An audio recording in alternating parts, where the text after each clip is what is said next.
Gubernur Bali gelar pertemuan dengan 33 konsulat jenderal yang ada di Bali. Dalam pertemuan tersebut, Gubernur Bali tegaskan Bali sangat aman dikunjungi meskipun terjadi erupsi Gunung Agung. Rabu sore, Gubernur Bali menggelar pertemuan dengan 35 konsulat jenderal yang ada di Bali. Namun dua negara yakni Brazil dan Sri Lanka yang berhalangan hadir. Dalam pertemuan tersebut, Gubernur Bali memberikan informasi terbaru terkait perkembangan status Gunung Agung.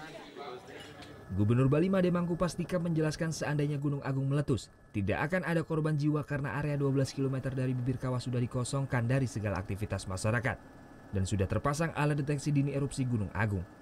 Jika terjadi erupsi, ada 28 desa yang terkena dampak dari 78 desa yang ada di Karangasem. Sementara untuk di Bali sendiri ada 716 desa, sehingga banyak lokasi di Bali yang sangat aman untuk dikunjungi.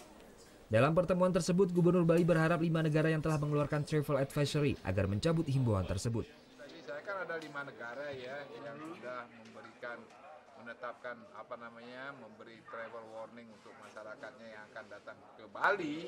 Bukan berarti travel ban loh, travel warning. Artinya kalau kamu ke Bali hati-hati gitu.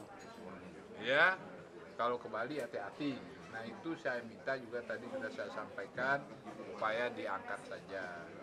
Karena toh tidak semua tempat itu juga aman. Ya mereka setuju. Kelihatannya saya kira segera dan tidak ada pertanyaan lagi semuanya. Menjawab kekhawatiran terjadinya penutupan bandara akibat erupsi Gunung Agung, pemerintah Provinsi Bali sendiri sudah menyiapkan angkutan darat maupun akomodasi, serta mempermudah pengurusan visa bila kepulangan wisatawan tertunda karena ditutupnya bandara akibat dampak dari erupsi. Sejauh ini tingkat kunjungan wisatawan ke Bali masih berjalan normal, meskipun sudah ada sejumlah wisatawan yang membatalkan kunjungannya ke Bali. Surya Sanjaya melaporkan untuk NET.